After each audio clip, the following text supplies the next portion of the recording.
Welcome to Moments with Marianne. I'm so delighted we're spending this time here today. We have a very empowering show coming right up with special guest Melinda J. Kelly, and she's here today to share with us her new book, Finding Your Coach, Diving Deep Within. As vice president of a privately held publishing and business consulting firm, Melinda thought that the road of life was wide open and she could easily coast into her later years. With a professional life secured, personal time was happily spent serving on nonprofit boards, committees, mentoring college women, traveling the world, and sharing her personal and professional skills with friends as they start up their own businesses. So let's welcome to the show, Melinda Kelly. Well, thank you so very much. I'm absolutely delighted to be here. You know, what a pleasure it is to speak with you in regards to your new book. And I think it's going to help a lot of people because when we think about who do we choose as a coach, I mean, there's so much to figure out there. Your lips to God's ears, that is my greatest hope. As I say, I bruised my toe. I don't want anybody else to stub their toe. I want each person as they're going down their journey to be able to get the answers they need as quickly as they can. So I really do hope that it is helpful to people. Well, when you talk about, kind of bruising your toe, why don't you share with our listeners that are new to your story, what got you to the place where you're thinking, you know what, I think I need a coach. I think I need to have someone walk with me on this path. I'd be more than happy to. I have had an absolutely delightful professional life working in my family's publishing business. And that is, as I like to say, anytime you work in a family business, it is the absolute best of things, and it's also working with your family. And it is such a unique experience. And so there have been a lot of learning things. There have been a lot of great laughter and adventure. But, of course, the catch is with the family business is the family changes. The business changes. And with the passing of our founder, I ended up taking it on solely. And for quite a while was very happy with where we were going and what we were doing. And suddenly one day had to take a look at where to next. And that's a very hard thing to do because we had always been very cutting edge. We had, my father had created a concept of industrial emergency medicine as the Southern California area expanded in post-World War II. And with that, working within the insurance industry to work with people, we were very dry, boring books. But what we provided was a needed service. And we expanded from local to national. When suddenly the computer came along, we went online before anyone thought of it. And so we were doing a lot of things ahead of the curve. And I had to take a look at it one day and go, this has been a great run. Is it still fulfilling me? That's a really hard question. Because being a family business, there are so many different things wrapped up in it. And so many beautiful ghosts in memory. And what I realized is I'm glad that it serves a need and still provides a service and function. But I didn't have the passion for it that I once had. I was good at it, and I could do it in my sleep. But suddenly that question came, is that enough for me to continue doing it? And, questions are wonderful and terrifying at the same time. And with that, I realized I went through my usual list. I went to my friends, and they are wonderful support, but they may not give you the direction they need. I went to my proverbial elders, and God loved them. They were wonderful and gave the support I needed, but I still wasn't getting the answers or directions I wanted. And so people recommended coaches. And I had in the past worked with a LCSW, a licensed clinical social worker. to sort things out. And so I thought, okay, let's take a look. And as I worked with people, there was such wonderful excitement and enthusiasm in the room, and I could see where everyone was going, and yet I wasn't quite figuring out how it worked for me. And with each person, you get introduced to another person, to another. And I realized I could accidentally become a conference gypsy. And it wouldn't be that I wasn't having a wonderful time and gaining knowledge and education and meeting incredible people, but I wasn't getting where I wanted to go. And that's when I had to sit down and go, if everyone else in the room is getting answers, and the room changes, and I'm the only constant, maybe it's not everyone else. Maybe it's me. And none of us like to admit that maybe it's us.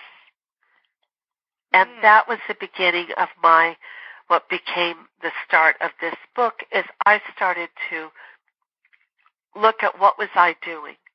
What were the things that I didn't even realize I was doing that were holding me back and harming me. Is that kind of your aha moment at that point where you're like, okay, this is it. This is what's kind of keeping me where I don't want to be? Oh, it's a huge aha moment, and thank you for putting it that way, too. Because you talk with your friends, and they're like, well, of course that makes sense, and oh, it's them, not you. And that's why we love our friends. But yeah, they always tell us that we look fabulous when we go out. You know, they're never going to say, hey, that outfit looks horrible on you. So they give us that emotional support, but might not be exactly what we need when we're looking and in fairness, those deep dives. In fairness to them, I don't know if they understood what I needed, because I wasn't talking about making a lateral move. I was talking about, I don't know what I want to do. And that's even scarier. So my big aha moment was, okay, this is me. This is time to go in, and this is now time to pay attention. So thank you for putting it that way. Well, you know, and I find it fascinating when we start down this journey of self-realization, the things that we uncover, and you have developed a series of questions that people can ask themselves, that they start learning, like, who am I? You know, and I'd love for you to expand on that and why that's important. I'll be happy to. What I think is so interesting is none of this is necessarily cataclysmic. But these are all little things we don't realize we've been carrying with us forever. And they're second nature. And they may have served a purpose or a point a long time ago. And in certain arenas, they still serve a purpose. But in this particular area, they're not helping us. And so, while some may sound the same, they really are just a little different. One of the things I talk about is, do you need parental approval? And you can think of parental approval in quotes, but by that I mean, when you work with someone and they become your authority or your parent, do you stop looking at your needs and look for the sunshine from them?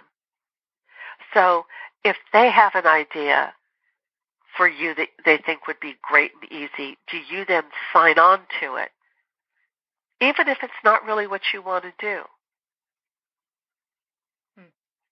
And well, and so when you do that, is there something specific that you ask? I feel a lot of it is just understanding, do I need this?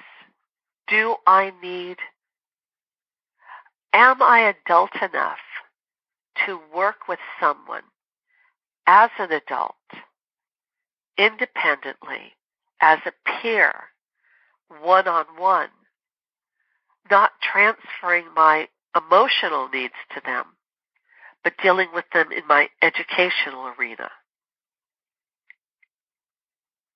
Does that make sense? Yeah, and that's a really important question to ask, because a lot of times, making sure you get paired up with the right coach at the right time can make all the difference. Oh, yes. And that's another important thing. I truly believe that anyone who gets into the coaching arena does it from a place of giving and generosity. And if I'm wrong, don't tell me. But there are people we will meet, and their philosophy or their approach or whatever just might not resonate fully with us. And it doesn't mean that they're good or bad or anything at all. It just means their approach to things doesn't feel as effortless to us or with us as someone else may be. Mm-hmm. And that's an important thing to pay attention to, because none of us want to be the square peg in the round hole.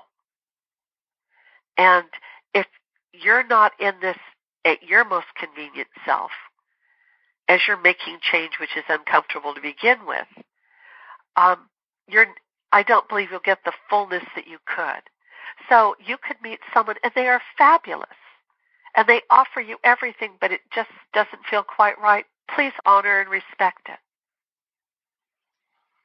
And I think a lot of times people get a little stuck with, well, this sounds like this is the perfect coach for me because they've taken X amount of people to the next level, and so they kind of get sucked into that kind of mindset without really looking at, is this the right one for me at this time?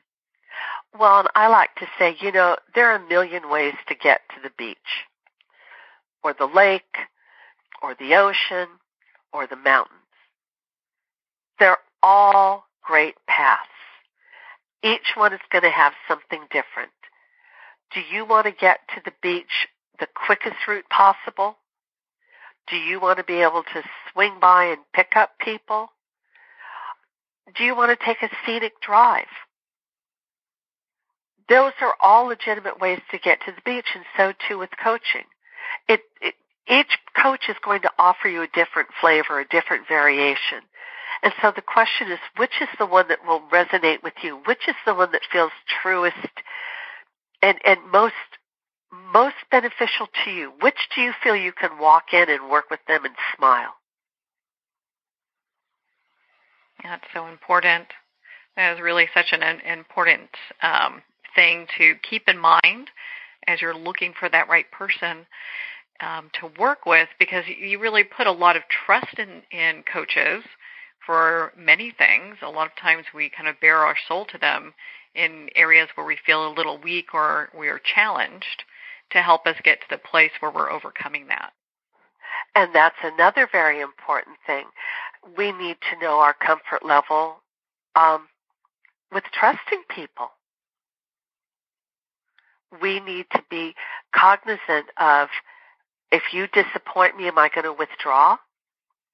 If you disappoint me, am I going to be able to say, I'm sorry, that didn't feel right. I thought I would be better supported.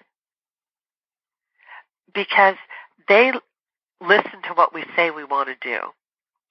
They listen to what we tell them we're going to do. And then they also have to decipher what we think we want to do, what we think we can do, what we're really going to do, and what our excuse is going to be. And they sometimes listen to us more than we listen to ourselves. So we need to know, when we're working with someone, if they disappoint us, what are we going to do? Do we become personal? Do we stay professional? Because a lot of times, whatever we're doing in one aspect of our life carries into other areas of our lives as well. Yeah, without a doubt. You can see that how everything kind of overlaps. Oh, most definitely. And when we withdraw, we don't benefit ourselves. We don't take care of ourselves. So I like to think, are you able to walk up and say, you said we'd be able to get this, that, and the other thing done, and I'm still having trouble, or I can't get there. And it really becomes, who are you as your adult, and what is your comfort level with that?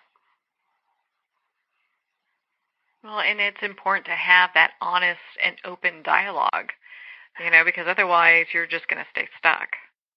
And in fairness to the coaching and mentoring and, consulting industry, a fair number of, I'm going to say us, we all show up and hope that you have all the answers in your magic fairy wand. And by virtue of your course or program or whatever, are going to tap us on our little noggin. And we're going to be imbued with all the answers and magically make this transformation overnight. And I really wish there was that magic fairy wand. I would share it with everybody. But that's for childhood and fairy tales, and the simple truth is change is possible. It just means we're going to have to make it happen. Mm-hmm. Yeah, I look back on my challenges, and and you probably feel the same way. The fairy wand sounds really great, but the thing is those obstacles and really opportunities for growth. If I did not go through those, I would not be the person that I am today. So there's growth. And the best stories come with those. Mm-hmm. I truly believe, I completely agree with you. And you can sit there and look back on it and go, I can't believe I did that, but I did that. And that sense of accomplishment and of resilience and of honoring how far we've come. I never thought I had to learn a complete new computer programming language in a week. And no, by no means did I master it, but I was able to get it to the point where I was able to use it for what I needed while we completely relaunched a new website. Never in my wildest dreams did I think I'd be able to do something like that. And I didn't sleep for quite a while. But at the end of a couple of weeks, I was able to take a big breath and go, it's done. I've done this. And it is an incredible sense of pride that I did. And to this day, if somebody talks about coding, I can say, well, I know such and such, and feel very accomplished. You're like, this is great. I've got this. Well, I sort of know what you're talking about. Well, that is a testament to pure dedication and resilience, not giving up when we're met with challenges and kind of moving forward. And it's interesting, in your book you talk about our habits and our patterns. Why is it important that we really take a hard look at those? They become so subtly ingrained, we don't even realize that we're doing them.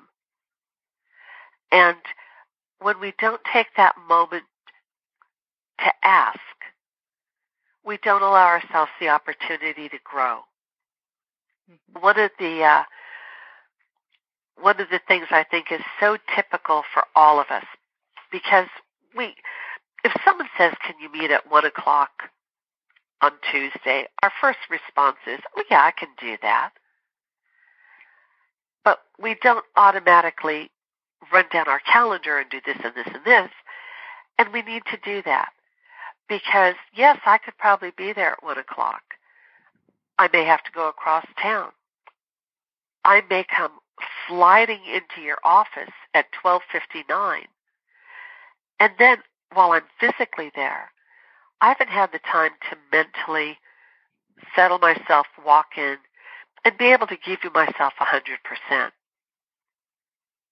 So my knee-jerk, oh, sure, that'll work, doesn't work for you, and it doesn't really work for me. Whereas if I say, well, I think Tuesday would be great, but could we make it 1:15 or 1:30? I think that'll allow travel time, and that way I can be more present. if you really can't make a difference on time, I'll still work with your schedule, but you also understand that I'm making that adjustment. And odds are more than likely you're going to say that would be fine. And then we both get the best of each other when we meet. But it becomes such a knee-jerk reaction. Oh, certainly we can do that. Instead of taking care of what will allow us to be our best at all sides. Mm-hmm. In your book, you talk about several different tests that people should take so they learn this, more in depth about who it is that they are. And what is the benefit of doing that? Oh, I think they are absolutely joyful and delightful. And I have been so surprised by the different tests people have now told me more and more about. Any test you take, I believe, gives you an insight into yourself. You may already know a lot of this, but it's sort of nice to get it reflected back to you. I speak about one of the first tests I ever took of this nature was the Berkman. And that is based on colors and how each color sort of gives you a sense of who you are. Well, no surprise, I'm a blue-green person. I'm very verbal and I'm very written. Well, what a surprise. Mm-hmm. But what helped me is I received this in the capacity I was working on a board. And red and yellow are very analytical and precise. And our treasurer was an absolute red and yellow lady. And I made her crazy. In understanding who I was and having sort of a clue of who she might be, it allowed me to have a better conversation with her. We ended up being friends because I wasn't making her crazy with my long-winded discussions. I realized she needed the core information. And after that, we could discuss it. But my giving her all the information and then the details made her crazy. It helps me to be better in my exchanges with people. But it also allows me to understand how I can, who I am and better develop that. And one of the other ones that I like is the, are you an introvert or an extrovert? Mm-hmm. And I really like the new concept of being an ambivert, which means you're a little of both. I think there's a big sigh of relief for a lot of people because there's a group of people who feel like they can be either or depending on the situation. If I'm sitting with people I know, they think I'm the biggest extrovert in town. But if I go into a big room of people, I might be a little bit reserved. So I think that would totally qualify as an ambivert. Mm-hmm. Yeah, I think a little bit of both.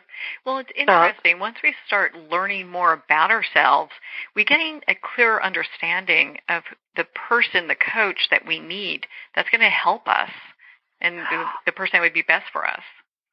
Most definitely. And I say I want everybody to have everything. I just want it to be your everything.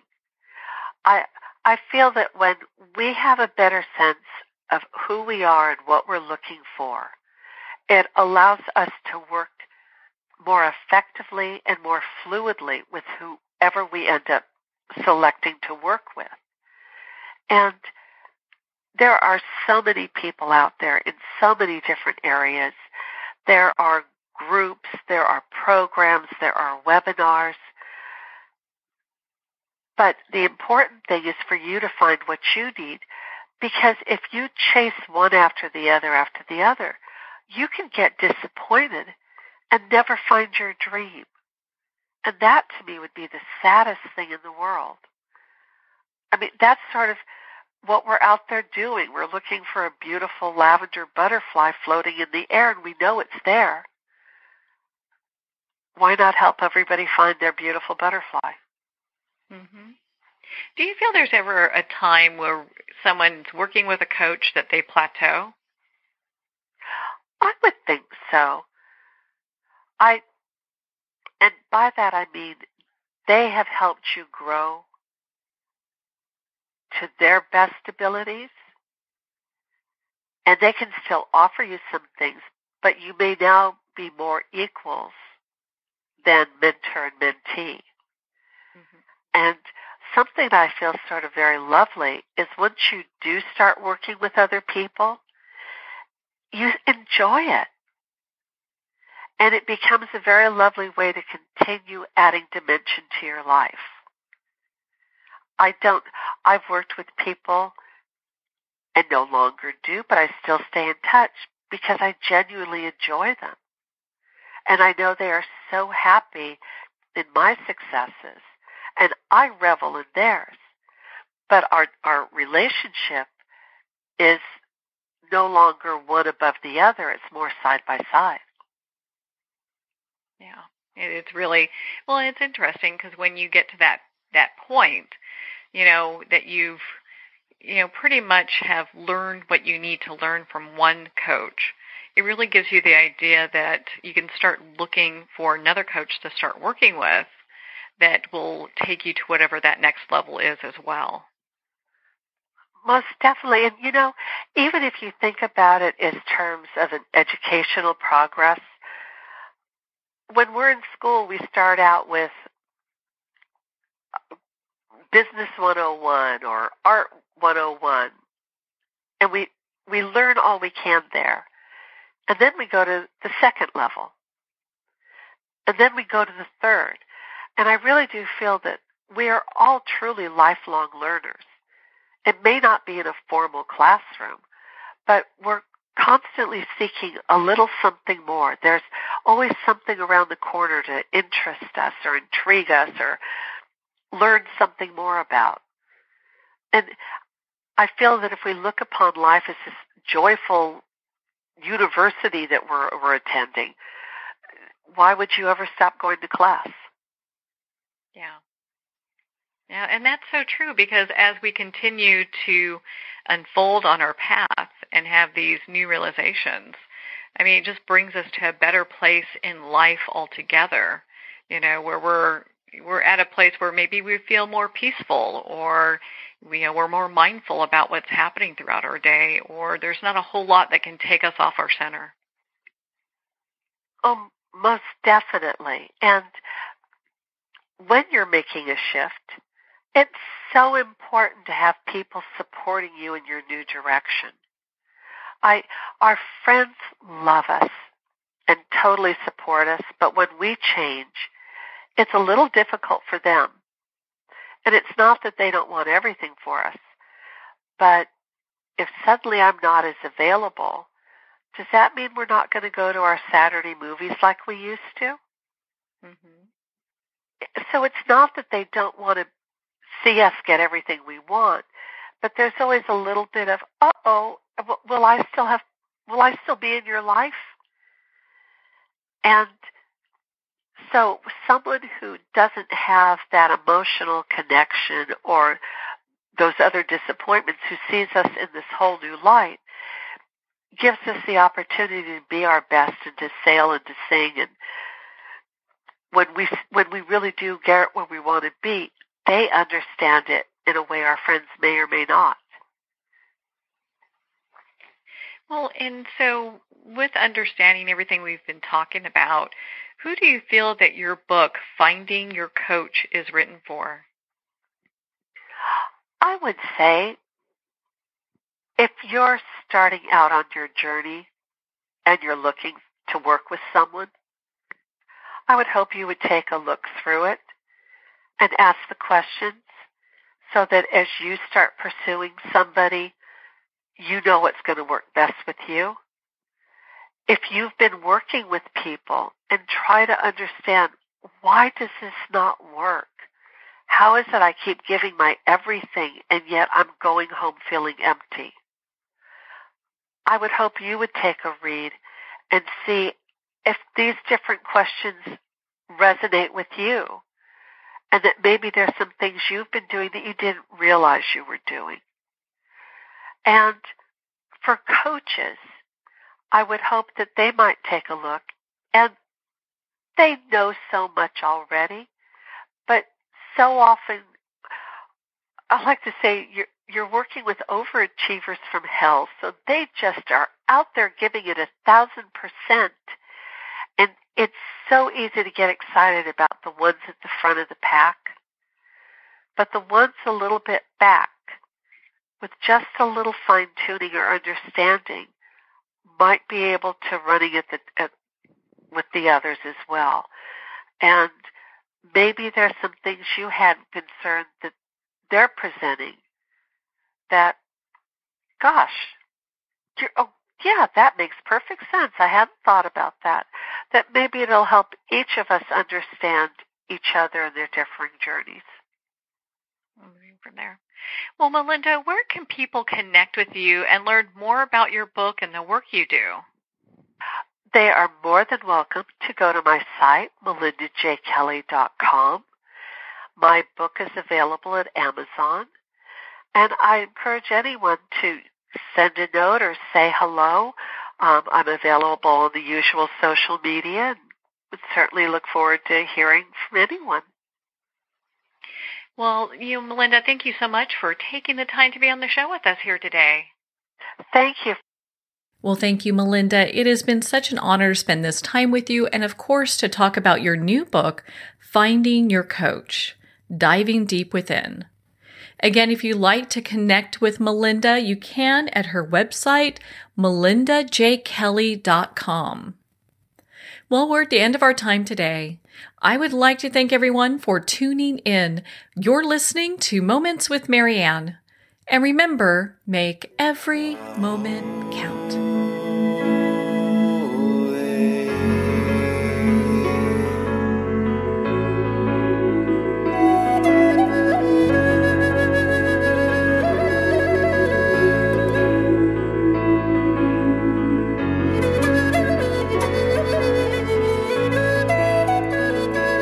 In a single moment, your life can change. Moments with Marianne is a transformative hour that covers an endless array of topics with the best of the best. Her guests are leaders in their fields, ranging from inspirational authors, top industry leaders, and business and spiritual entrepreneurs. Each guest is gifted and a true visionary. A recognized leader in her own work, and while teaching others to develop, refocus, and grow, Marianne will bring the best guest and sometimes a special surprise. Don't miss this. You never know just which moment will change your life forever. Moments with Marianne airs every Sunday, Monday, Thursday, and Friday at 8 p.m. Eastern and 5 p.m. Pacific Time. Make sure to tune in and visit momentswithmarianne.com for more information.